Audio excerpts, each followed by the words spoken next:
Raya. Beliau juga pengamat kebijakan publik. Kemudian yang kedua Pak Ridwan Sukmana, yang ketiga nanti Pak Darwin Darmawan, yang keempat Pak Muhib, yang kelima Pak Rezki Tuanani, yang keenam Pak Imam Mawardi. Oke, ini sudah live. Bismillahirrahmanirrahim. Assalamualaikum warahmatullahi wabarakatuh. Waalaikumsalam warahmatullahi wabarakatuh. Ya, yang saya hormati para narasumber semua, ada Pak Suprayitno, kemudian ada Pak Ridwan Sukmana, ada Pak Pendeta Darwin Darmawan, ada Bapak Muhibbuddin Ahmad Al-Muqarrabin. Di sini juga ada Bapak Rezki Tuanani dan juga Bapak Imam Mawardi Sumarsono. Pada kesempatan malam hari ini, Bapak-bapak semuanya dan pemirsa yang sedang menonton live streaming di Facebook, kita akan membicarakan sebuah tema yang kontekstual. Pada malam hari ini kita akan bicara tentang perubahan ekstrim peta sosial Indonesia pasca kebijakan pembatasan sosial berskala besar. Kalau kita membaca tulisan yang sangat fenomenal saat ini mungkin ya, dari seorang sejarawan yaitu Yuval Noah Harari itu, bahwa pandemi COVID-19 ini juga mempunyai berkonsekuensi besar, tidak hanya di bidang kesehatan, tapi juga di bidang ekonomi, politik, hingga seni.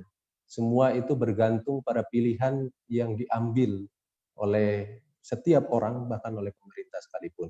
Nah, di hadapan COVID-19 ini, umat manusia sedang dihadapkan atau bertatap muka langsung dengan sebuah krisis global secara dunia, yang bisa jadi krisis ini adalah krisis terbesar generasi modern saat ini. Krisis ini juga tentunya akan memengaruhi seluruh kebijakan yang diambil oleh setiap orang dan seluruh pemerintah di dunia dalam waktu dekat, dan kebijakan itu mempunyai implikasi mengubah tatanan sosial dunia yang akan datang. Saat ini masyarakat dan pemerintahan akan dihadapkan pada berbagai pilihan kebijakan darurat untuk menangani COVID-19 ini. Namun ya yang perlu diingat adalah bahwa saat memilih keputusan, Yuval Harari itu mengatakan bahwa implikasi yang muncul akibat langkah atau kebijakan itu juga harus dipertimbangkan. Bahkan ada istilah badai pasti berlalu, tapi umat manusia akan tetap bertahan di dunia ini, tetapi dunia yang kita tinggali ini akan berbeda dengan dunia yang kita tinggali sebelum peristiwa ini merenggut sosial kehidupan kita saat ini. Nah, di saat krisis seperti ini, banyak kebijakan darurat yang akan diterima menjadi hal-hal yang sifatnya normal.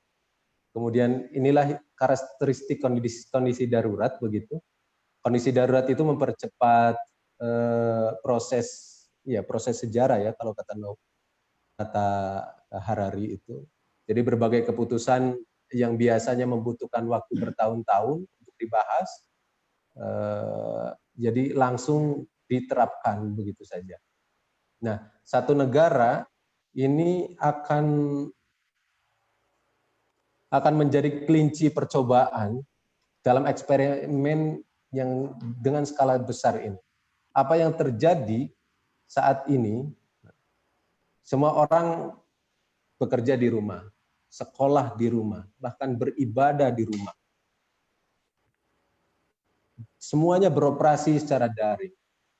Kemudian di masa normal, bahkan pemerintahan itu juga industri dan dunia akademis tidak pernah setuju dengan adanya percobaan yang semacam darurat seperti ini. Tapi ini adalah kondisi di mana setiap orang harus melakukan satu tindakan yang sangat ekstrim. Kita di Indonesia sendiri kita sudah melakukan di beberapa wilayah kebijakan PSBB ya, pembatasan sosial berskala besar.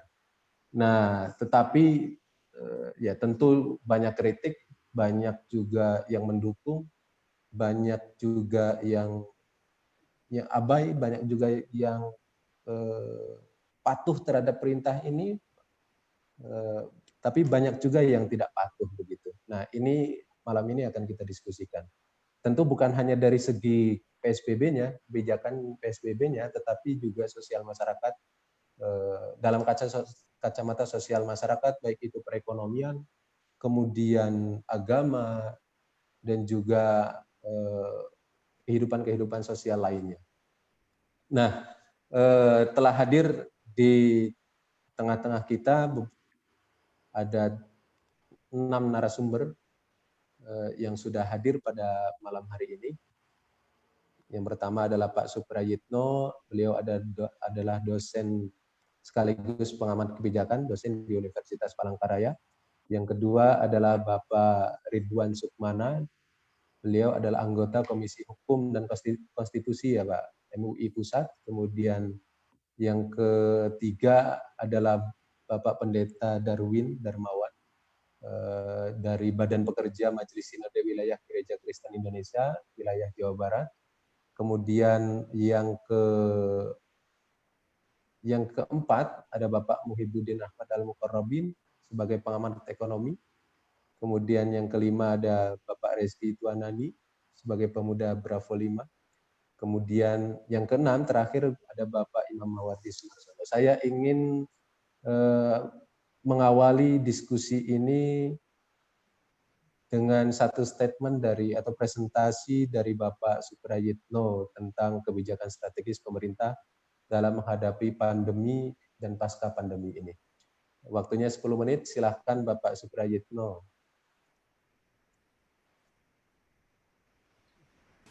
Baik, terima kasih atas kesempatan yang telah diberikan kepada saya dalam kegiatan dialog virtual pada malam hari ini. Sebelum saya menyampaikan sedikit ya pengetahuan saya tentang kebijakan publik, yang pertama tentu kita semua turut berduka cita akan saudara-saudara kita, tenaga medis, seluruh rakyat Indonesia yang sudah menjadi salah satunya mungkin teman-teman kita juga yang jadi korban keganasan corona yang tidak pernah sebelumnya kita duga bisa semasif ini seperti itu. Baik, saya akan memaparkan sedikit PPT saya terkait dengan topik yang untuk diskusi ini, yaitu bagaimana harusnya pemerintah bisa memutus mata rantai corona yang sekarang kalau dulu mungkin Bapak Ibu sekalian pernah di 1 bulan 2 bulan yang lalu corona ini bukan sesuatu yang dianggap membahayakan di negara kita gitu. Bahkan dari segi kebijakan publik kita berharap bahwa banyak kebijakan yang mungkin sebelum corona ini masuk ternyata malah menjadi bahan bercanda gitu. Jadi kalau saya mengistilahkan ya, corona ini sesuatu yang awalnya jadi bercanda malah jadi bencana seperti itu. Nah, saya sebenarnya ingin mengkritisi terkait dengan beberapa komentar beberapa bulan yang lalu. Mungkin kita masih ingat komentar-komentar konyolnya pejabat publik kita. Ada 3 kebetulan yang sudah saya ringkas itu. Yang pertama bahwa Harvard University itu pernah memberikan penelitian bahwa Indonesia harus mengantisipasi karena di beberapa negara corona itu sudah terdeteksi gitu. Tetapi sepertinya di negara kita itu jadi bahan guyonan gitu. Beberapa oknum-oknum pejabat publik kita yang harusnya memberikan kebijakan strategis malah bilang bahwa ya corona tidak akan masuk di negara kita karena masyarakatnya makan nasi kucing, seperti itu kan, izin birokrasi yang berbelit-belit. Tentu ini menjadi kekecewaan kita semua bahwa di awal-awal yang harusnya kita punya peranan yang strategis sebagai kebijakan publik, mereka punya strategi, ternyata menganggap ini hanya sebuah lelucon gitu. Bahkan mereka juga memberikan tawaran gitu kan, sekitar sekian miliar untuk menginfluencer pariwisata Indonesia, di mana negara-negara lain sedang terkena corona. Harapannya Indonesia bisa menjadi salah satu tujuan wisata. Nah, nyatanya itu semua mubazir. Tidak pernah terbayangkan sampai sekarang ribuan masyarakat kita sekarang sudah positif, bahkan beberapa tenaga kesehatan, puluhan tenaga kesehatan, dokter, perawat, masyarakat dari kalangan menengah ke atas, menengah ke bawah semua sudah menjadi korban. Artinya apa? Corona tidak memandang siapa dia.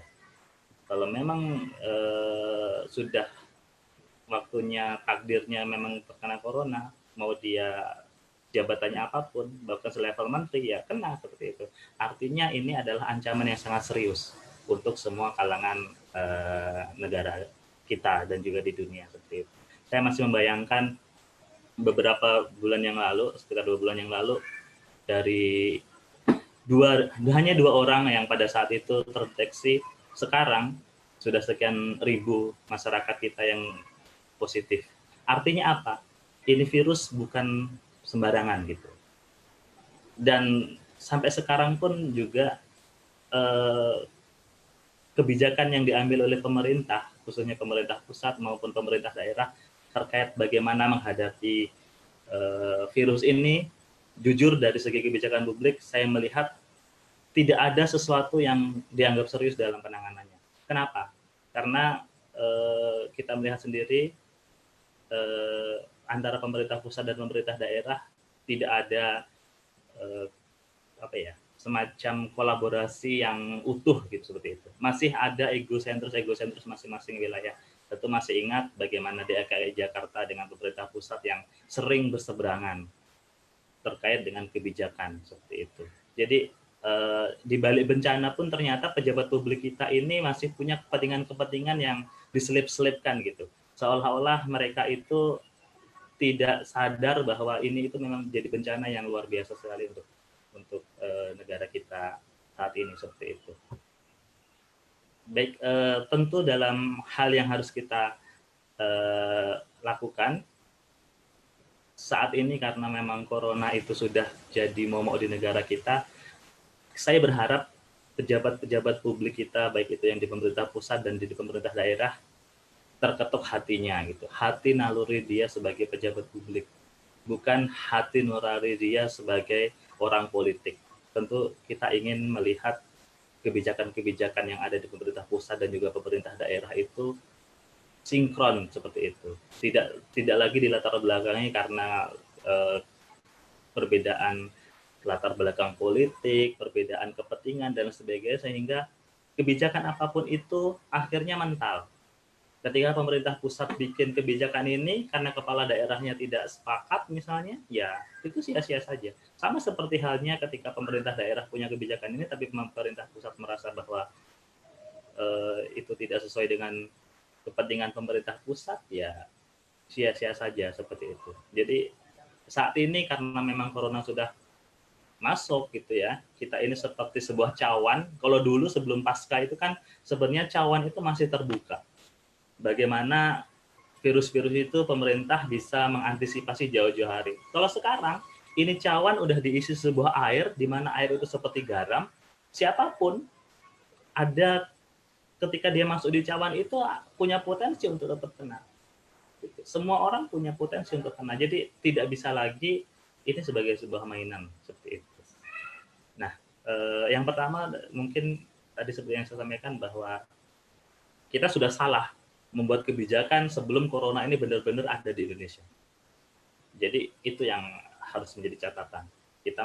Mereka menganggap bahwa corona itu mainan dan sebagainya, sehingga ya kita tetap berlaku seperti biasa. Padahal bisa jadi sebenarnya ini ujian juga gitu ya, menguji apakah benar ini pejabat publik memang orang-orang yang berkompeten di negara kita atau tidak, seperti itu. Yang pertama. Yang kedua, tentu sekarang ini seperti di topik awal bahwa PSBB itu menjadi salah satu topik yang hangat beberapa hari ini, dan itu juga termasuk mungkin menjadi salah satu solusi yang harus diberlakukan. Kenapa? Saya sangat tentu kita sebagai saya sebagai pengamat kebijakan publik merasa bahwa kembali ke poin satu bahwa ada kepentingan pemerintah pusat dan di daerah yang sebenarnya tidak sinkron. Ada beberapa wilayah yang menganggap PSBB itu harus segera dilakukan dan menurut saya memang harus dilakukan sekarang. Saya beberapa waktu yang lalu Dr. Terawan, Menteri Kesehatan menyampaikan bahwa beberapa wilayah itu ditolak PSBB-nya dengan alasan bahwa wilayah tersebut secara pandemiknya ya hanya beberapa puluh korban jiwa seperti itu. Nah, ternyata beliau hanya melihat dari 2 orang, 3 orang yang baru positif, tidak melihat bagaimana sebegitu masifnya virus ini. Bahkan di Indonesia hampir tiap hari sekarang sudah 200-an orang yang dinyatakan positif. Artinya apa? Ini sangat cepat sekali. Gitu. Satu hari itu bisa satu provinsi, kalau saya baca data secara keseluruhan, ada yang nambah bisa 20, 30, bahkan wilayah-wilayah DKI Jakarta dan sebagainya itu udah banyak seperti itu. Nah, tentu saya berharap pemerintah pusat dan pemerintah daerah ketika membuat kebijakan PSBB, pemerintah daerah juga tidak main-main membuat PSBB karena mereka juga sadar bahwa memang PSBB ketika diambil maka pemerintah daerah punya kewajiban untuk memberikan kenyamanan terutama kampung tengah mereka, rakyat-rakyatnya supaya tidak kelaparan dan sebagainya. Tetapi saya masih yakin untuk wilayah NKRI provinsinya, saya pikir untuk sebuah provinsi bisa membuat kebijakan Pak, memberikan makan rakyatnya sebagaimana mestinya selama PSBB itu berlaku. Tetapi ternyata pemerintah pusat punya pandangan yang lain seperti itu. Jadi saya berharap pemerintah pusat bisa segera memberlakukan PSBB untuk wilayah-wilayah provinsi yang memang sekarang meskipun masih kuantitasnya korbannya masih sedikit, tapi kan kita selalu belajar bahwa mencegah itu lebih baik daripada mengobati. Kalau PSBB ditolak ya siap-siap saja. Peribahasa mencegah lebih baik daripada mengobati ya mengobati lebih baik daripada mencegah seperti itu. Itu yang kedua yang harus dilakukan oleh pemerintah saat ini. Yang ketiga tentu beberapa waktu yang lalu Pak Presiden sudah menyampaikan bahwa ada beberapa bantuan terhadap masyarakat yang ekonominya menengah ke bawah khususnya seperti itu. Tetapi ternyata saya melihat meskipun kondisi sekarang itu sudah tanggap darurat bencana, tapi ternyata bantuan dari pemerintah itu lebih lambat.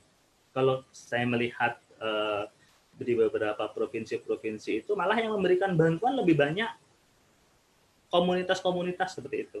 Komunitas-komunitas yang menggalang dana, yang menggalang bantuan, itu lebih cepat nyampe daripada bantuan pemerintah yang sudah hanya diberitakan sekian-sekian, tetapi sampai sekarang itu masih banyak yang belum tersalurkan. Kenapa? Karena ternyata birokrasinya bukan birokrasi tanggap darurat bencana, tapi birokrasi seperti biasa seperti itu. Sehingga bagaimana?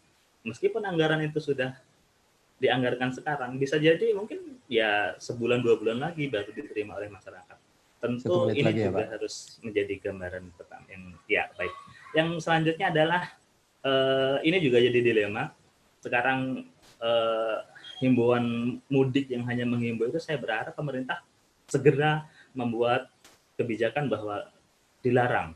Jangan hanya menghimbau. Kenapa? Kalau hanya menghimbau, tidak ada sanksi, tidak ada kebijakan yang diambil oleh pemerintah pusat dan pemerintah daerah secara komprehensif ya sia-sia saja. Masyarakat pasti akan tetap punya keinginan untuk mudik karena hanya dihimbau seperti itu. Jadi harus benar-benar dilarang seperti itu. Yang selanjutnya adalah bagaimana saya juga mengkritisi bahwa hasil lab dari masyarakat yang sudah dinyatakan misalnya terduga gitu ya suspek corona itu ternyata masih menunggu 3-4 hari. Ternyata di dalam beberapa aktivitas masyarakat 3-4 hari itu ternyata masih banyak kegiatan yang mereka lakukan.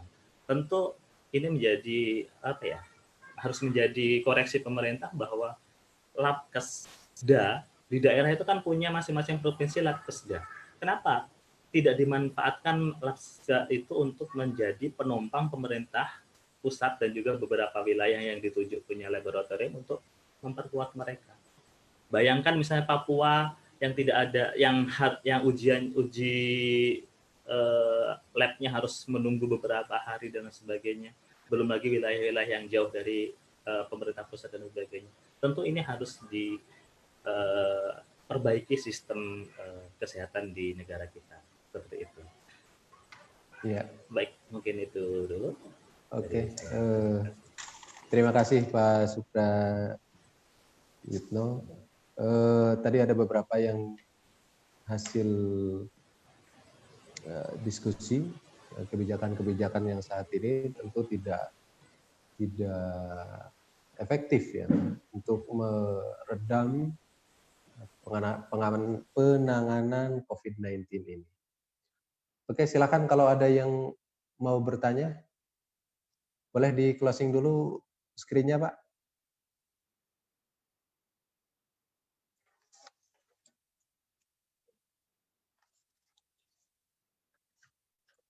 Oke, kalau ada yang bertanya silakan, saya kasih waktu. Tadi sudah dijelaskan ada beberapa kebijakan yang harus diambil. Yang pertama adalah harus ada sinkronisasi antara pemerintah daerah dan juga pemerintah pusat. Kemudian juga kebijakan PSBB ini jangan harus menunggu dulu korban banyak baru diterapkan, begitu ya Pak. Kemudian bantuan pangan juga harus segera diturunkan, ke lapangan. Kemudian harus diperketat juga di perbatasan. Dan kebijakan kalau larangan mudik mungkin hari ini sudah keluar ya Pak kebijakan dari Pak Presiden Jokowi untuk Jumat ya tanggal 24 itu sudah mulai dilarang mudik.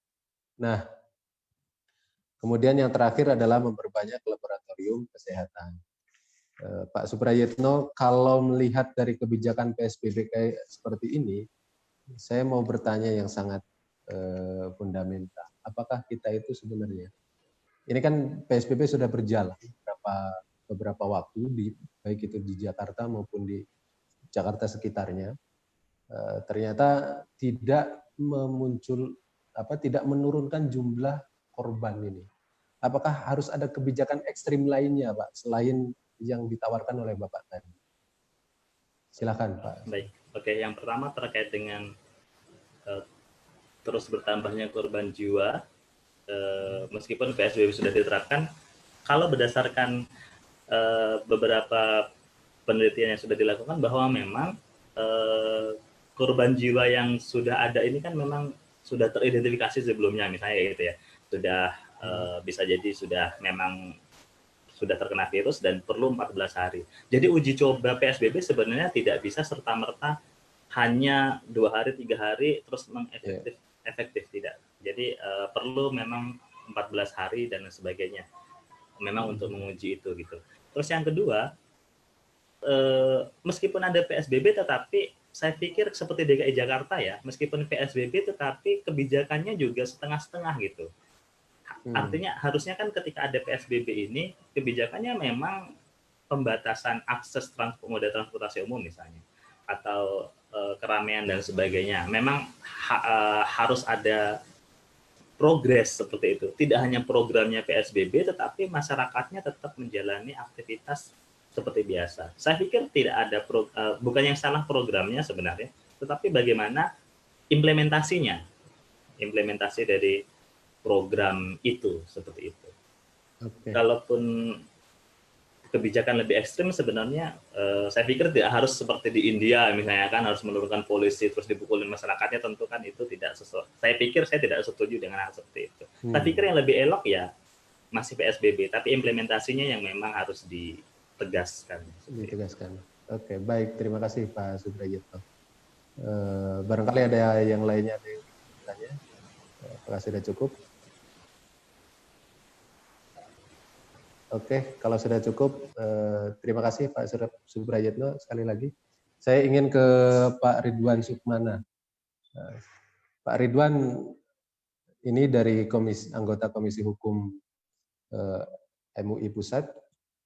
Pak Ridwan bisa jelaskan kepada kami ini terkait dengan perubahan ekstrim kehidupan umat Islam saat ini dan juga sosial masyarakat di tengah pandemi. Apa yang kira-kira seharusnya yang dilakukan atau imbauan apa yang ingin disampaikan kepada umat Islam? Silakan Pak Ridwan. Baik. Assalamualaikum warahmatullahi wabarakatuh. Terima kasih Pak Muhammad Khutub yang telah mengundang saya untuk berdiskusi terkait dengan di tengah pandemi COVID-19 ya, kaitannya dengan perubahan ekstrim kehidupan umat Islam dan sosial masyarakat.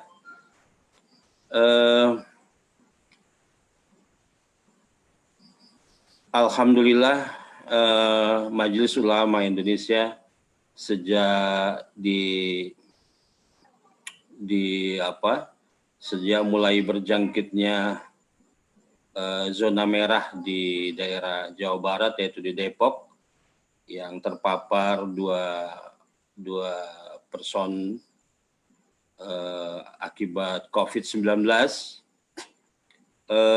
pada tanggal 16 Maret di awal-awal terjangkitnya pandemik COVID-19 di Indonesia, Majelis Ulama Indonesia telah mengeluarkan fatwa nomor 14 tahun 2020. Dengan sigap juga para pimpinan Islam di Indonesia untuk menyusun sebuah SOP protokol ibadah dalam menghadapi pandemik COVID-19. Ya, terkait dengan menghadapi pandemik ini, maka perlu diatur protokol dalam beribadah sehingga bisa meminimalisir penularan atau merebaknya wabah COVID-19 ini. Yang itu tertuang di fatwa nomor 14 tahun 2020. Secara histori memang umat Islam memiliki banyak referensi ketika menghadapi wabah, yaitu sejak di zaman Umar bin Khattab, di mana di negeri Syam terjadi wabah pandemik juga, lalu sudah ada tata cara, protokol, cara-cara menghadapi pandemik ya seperti apa yang kita lihat sekarang. Cara-cara tersebut tidak jauh berbeda 1.400 tahun yang lalu dengan hari ini, yaitu melakukan lockdown atau sebagaimana Rasulullah juga bersabda bahwa apabila engkau menghadapi sebuah wabah, maka engkau jangan masuk ke kota tersebut dan orang-orang yang tinggal di kota tersebut jangan keluar dari kota tersebut.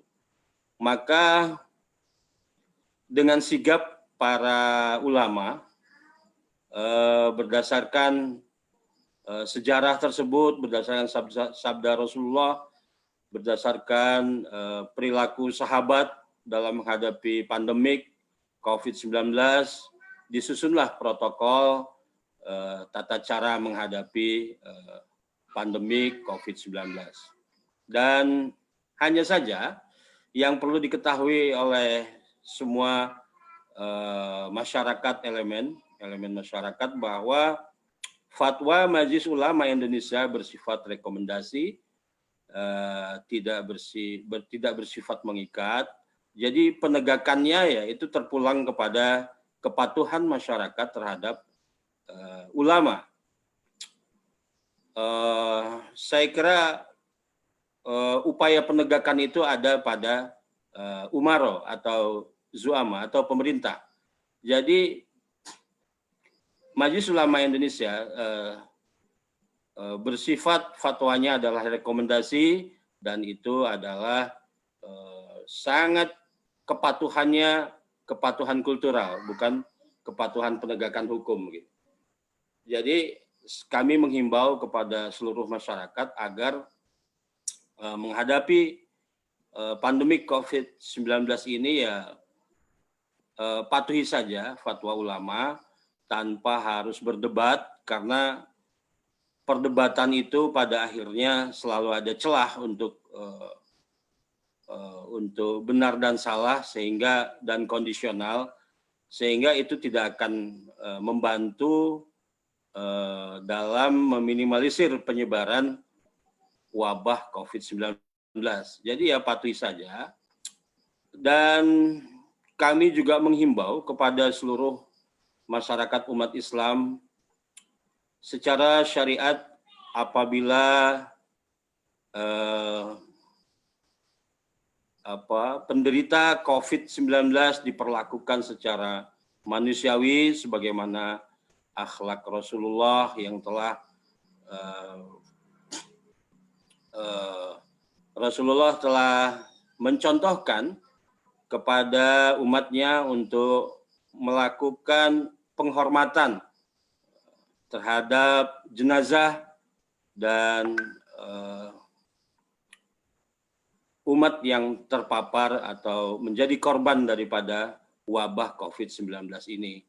Dan seluruh pemangku masyarakat segera melakukan proses edukasi kepada seluruh masyarakat agar kepatuhan untuk mentaati protokol ibadah, protokol pengurusan jenazah, dan lain sebagainya itu sudah diatur di dalam fatwa MUI, dan itu dilaksanakan saja, dan secara persuasif maupun edukatif dilakukan penyadaran sehingga tidak ada lagi ekses negatif di dalam melaksanakan dan proses patuhnya masyarakat mematuhi protokol menghadapi wabah COVID-19 ini.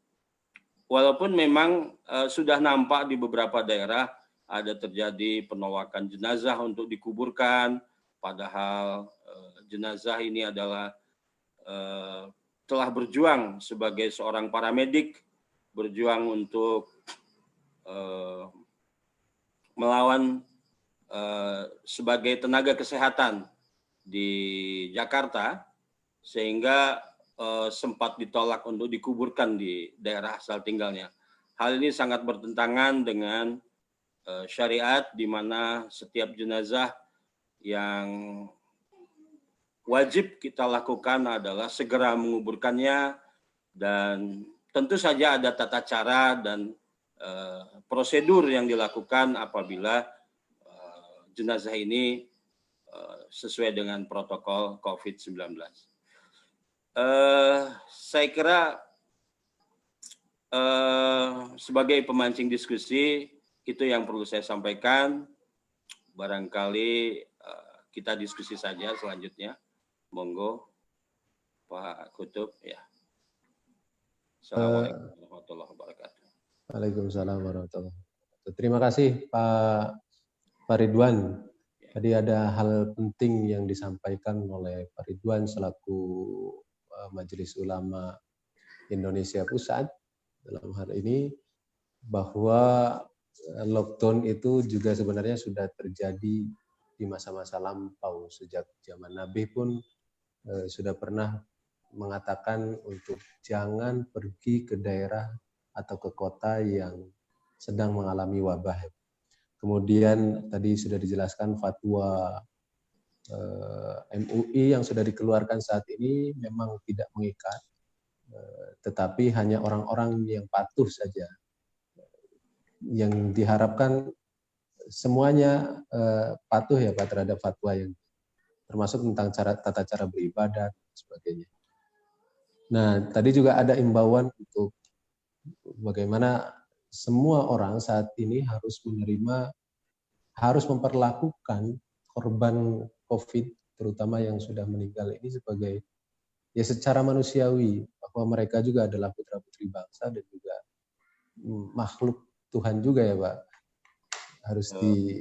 Harus diperlakukan secara manusiawi.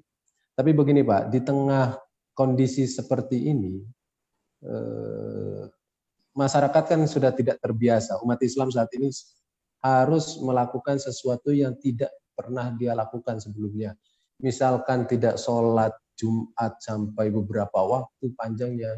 Sampai saat ini kita kita tidak tahu kita harus kapan beraktivitas lagi di masjid gitu. Kemudian, nah apakah kalau dalam terminologi syariat itu ada yang disebut dengan maqasidus syariat. Maqasidus syariah begitu, kalau Al-Ghazali itu menetapkan bahwa hifzun nafas, menjaga jiwa itu adalah bagian terpenting daripada maqasidus syariah. Tujuan ditetapkannya sebuah syariat. Nah, saat ini apakah yang harus dilakukan oleh umat Islam, tata cara beribadah semacam ini? Ini kan sebagian kalangan ini, Pak, ada yang masih tetap melakukan aktivitas di masjid, Pak. Apa kira-kira himbauan dari Pak Ridwan ini? Karena bagi mereka tidak terbiasa dengan aktivitas beribadah di rumah dan lain sebagainya. Ya, terima kasih Pak Kutub. Ya, kita lihat memang dalam mensikapi Fatwa Majelis Ulama Indonesia nomor 14 tahun 2020, sebagian masyarakat melihat bahwa kenapa takut kepada COVID-19, takut hanyalah kepada Allah gitu ya. Ada banyak itu, Pak. Statement-statement yang luar biasa bertauhid, tapi penerapannya saya pikir perlu digali kembali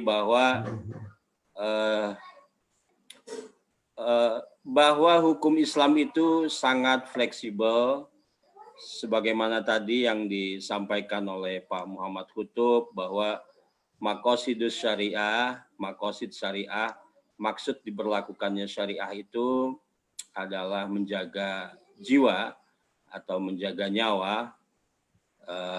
Maka apabila maka kewajiban-kewajiban yang sebagaimana secara normal kita bisa lakukan itu bisa dirukhsah. Ada sebuah rukhsah atau kemudahan di mana kewajiban-kewajiban tadi tidak menjadi kewajiban. Karena tujuannya syariah tadi atau tujuannya hukum Islam tadi adalah menjaga jiwa. Karena apabila seperti biasa keadaan normal kita melakukan ibadah sholat berjamaah, kita melakukan ibadah-ibadah sunnah yang lainnya seperti menghadiri kewajiban-kewajiban lainnya ya, seperti menghadiri takziah atau walimatul arus dan lain sebagainya, maka ketika itu aktivitas tersebut dapat mengancam jiwa umat Islam, maka kewajiban atau ibadah-ibadah tadi tidak lagi harus dilakukan.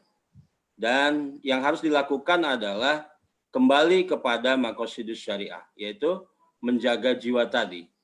Kalau tadi mengancam jiwa, maka lakukanlah ibadah yang tidak mengancam jiwa. Karena penyebaran COVID-19 ini melalui interaksi fisik,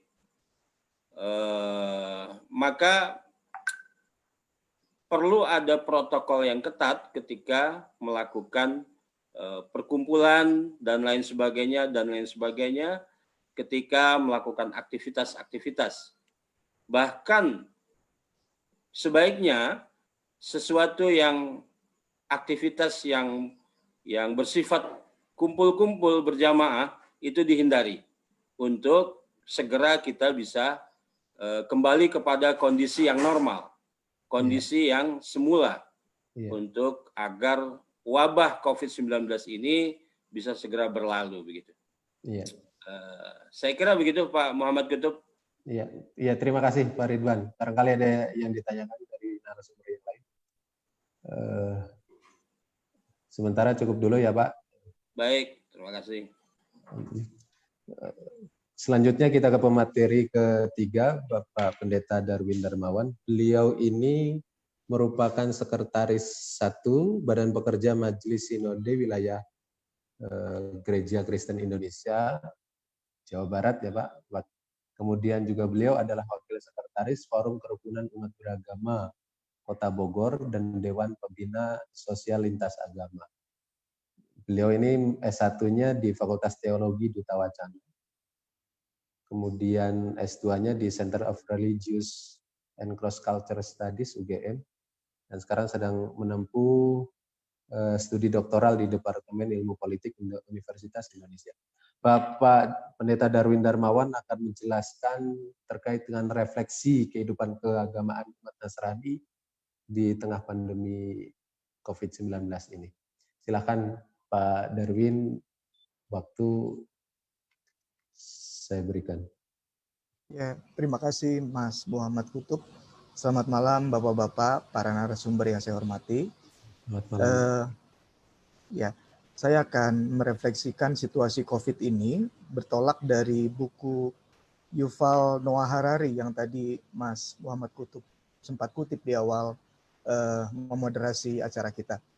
Jadi dalam bukunya Homo Deus, Hariri itu bilang kalau sekarang ini era di mana manusia betul-betul akan meraih mimpinya yang tinggi, mimpinya yang luhur, karena masyarakat kita sudah tidak lagi akan dipusingkan dengan persoalan misalnya perang, kelaparan.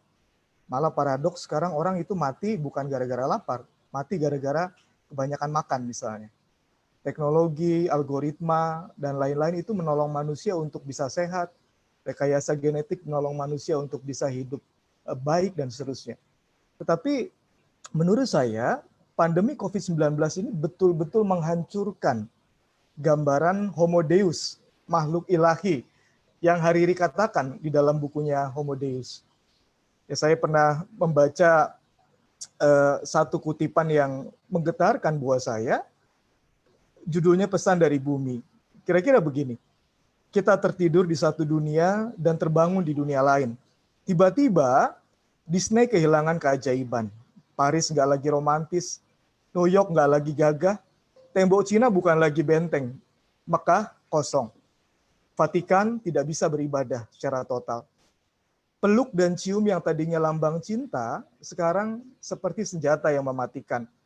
Tidak mengunjungi orang tua justru menjadi bukti dari cinta. Nah, tiba-tiba kita semua sadar, kekuasaan, kecantikan, uang, semua tidak mampu membuat kita selamat dari pandemi COVID ini. Dan itu juga tidak semata-mata tergantung dari diri kita sendiri. Nah, apa yang saya mau katakan, kalau Hariri mengatakan humanisme dan dataisme, ini istilah dia, akan menjadi agama baru yang menolong hidup manusia, peradaban manusia lebih baik, oleh pandemi COVID ini betul-betul dihancurkan.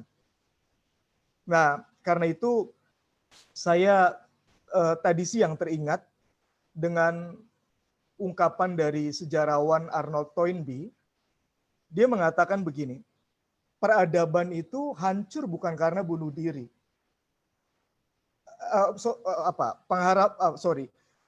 Peradaban itu mati, hancur bukan karena pembunuhan, tapi karena orang-orangnya memang nggak survive. Nah, yang saya mau katakan begini, rekan-rekan dan para pendengar yang mengikuti diskusi, menurut Toynbee, dari pengamatan dia melihat sekitar 23 peradaban dunia, dia tiba pada kesimpulan peradaban yang bisa bertahan dan berkembang itu adalah peradaban yang di dalamnya ada masyarakat yang memberi respon kreatif terhadap kesulitan ekstrim. Sekali lagi, respon kreatif terhadap kesulitan ekstrim. Bencana, perang, dan lain-lain, itu nggak mematikan peradaban kalau masyarakatnya memberi respon secara kreatif. Yang menarik, menurut dia, respon kreatif itu bukan semata-mata kekuatan fisik, biologis, atau senjata, tetapi spiritual. Termasuk peradaban Islam, dia bilang itu peradaban yang bertahan dan besar karena mampu memberikan respon spiritual yang tepat dalam konteks pada masanya, kira-kira begitu. Nah, saya mau mengambil pemikiran Toynbee ini untuk mengajak kita merenungkan kira-kira di tengah pandemi COVID yang betul-betul serius, berbahaya, dan berpotensi untuk menghancurkan peradaban manusia. Saya baca data hari ini, lebih dari 160.000 orang sudah meninggal seluruh dunia. Yang terinfeksi udah 2,6 apa 7 juta, saya lupa ya. Cukup banyak. Nah, di tengah-tengah situasi ini, saya mau mengajak kita merenungkan bukan dari sisi kekristenan, tetapi dari political religion yang kita miliki, yaitu Pancasila. Nah, saya mau menginterpretasikan Pancasila sebagai nilai yang bisa menolong kita memberi respon spiritual yang kreatif dalam menghadapi pandemi ini. Yang pertama, kita berketuhanan yang Maha Esa. Mohon maaf kalau tafsiran saya tentang ayat sila ini berbeda dengan kawan-kawan yang lain, khususnya kawan muslim yang berpegang kuat pada tauhid. Tapi buat saya istilah Esa ini bukan sekedar jumlah, tetapi one and only, satu-satunya. Kita betul-betul menyembah Tuhan yang nggak boleh kita sekutukan dengan yang lain. Nah, Tuhan yang seperti itu kan mengizinkan kita sekarang untuk, paling nggak di dalam kacamata saya, dan saya setuju dengan apa yang Pak Kiai katakan, bahwa kita bertuhan tanpa harus dibatasi oleh kewajiban ritual yang nggak fleksibel dalam kondisi saat ini. Kalau pakai bahasa sebagian teman-teman, kita beragama dengan akal sehat. Dalam kondisi di mana nyawa manusia terancam, ya bukan kita tidak bertuhan, tetapi kita bisa menunda ritual agama kita yang sebelumnya dengan cara bertuhan yang betul-betul menolong kita berhubungan dengan Dia tanpa batasan ritualisme. Walaupun itu perlu. Yang kedua, kemanusiaan. Nah, sekarang saat yang paling baik buat saya, buat kita semua untuk menunjukkan bahwa kemanusiaan itu harus di atas segala-galanya. Kemanusiaan itu harus di atas politik. Kemanusiaan itu jangan sekedar pencitraan. Kemanusiaan itu betul-betul membuat semua shareholder negeri ini, khususnya pemerintah yang mengurus rakyatnya, berpikir keras dan sungguh-sungguh agar manusia Indonesia ini selamat dari pandemi COVID ini. Yang ketiga, persatuan. Kita perlu mengesampingkan kepentingan kita personal demi kepentingan yang lebih luas. Mungkin saya sehat, tapi ada orang mungkin orang lain sehat, tapi kalau saya nggak sehat kan nggak boleh saya maksain, saya harus mengunjungi ini, melakukan ini, dan seterusnya. Yang keempat, demokrasi kerakyatan. Saya kembali pada definisi demokrasi menurut saudara-saudara kita di Yunani. Demokrasi itu dasarnya sederhana. Upaya bersama untuk kemaslahatan orang banyak. Bukan pertama-tama cara mencari kekuasaan praktis, tetapi bagaimana kita memastikan polis, kota, kehidupan bersama itu baik, sejahtera. Nah, dalam situasi pandemi COVID, demokrasi kita betul-betul urgent, kritis. Pemerintah kita, DPR kita harus berbuat sesuatu yang sangat serius, memastikan rakyat di atas segala-galanya, keselamatan di atas segala-galanya. Yang terakhir, keadilan sosial. Yang akan menderita karena pandemi ini bukan cuma di Jawa, tapi juga mungkin akan terjadi di daerah lain di Indonesia. Bagaimana distribusi insentif bertolak dari Perpu yang baru saja dikeluarkan Pak Jokowi itu bisa terdistribusi dengan adil kepada semua, tepat sasaran, bukan hanya kepada kelompok-kelompok kita. Nah, di beberapa kasus sekarang sudah mulai terdengar bahwa distribusi bantuan itu kadang-kadang ya nggak jelas.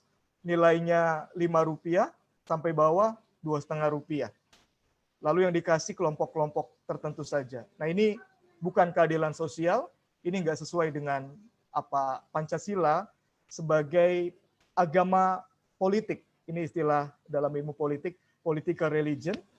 Dan kalau kelima sila ini betul-betul dihidupi, saya kok yakin kita semua bisa bergotong royong melewati pandemi ini.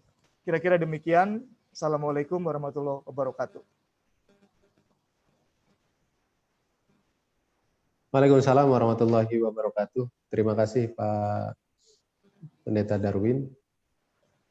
Tadi sudah dijelaskan bagaimana pandemi ini ya dari kacamata Arnold Toynbee ya Pak, bahwa peradaban itu mati bukan karena peperangan atau karena adanya pembunuhan, tapi karena orang-orangnya yang tidak survive. Jadi disitulah dituntut harus ada respon kreatif, bahwa sebenarnya ini adalah kritik terhadap situasi sosial saat ini, bahwa humanisme saat ini itu cenderung tidak mengalami degradasi ya Pak, sistem humanisme saat ini. Justru adanya COVID ini itu memunculkan satu spirit semangat baru yang hanya abadi adalah faktor spiritual tadi yang disebutkan. Hanya peradaban spiritual lah yang justru akan maju ya Pak, yang akan bertahan di tengah peradaban-peradaban yang lainnya. Kemudian tadi juga bagaimana Pak Darwin bisa menjelaskan terkait dengan political religion. Tapi begini Pak, kalau untuk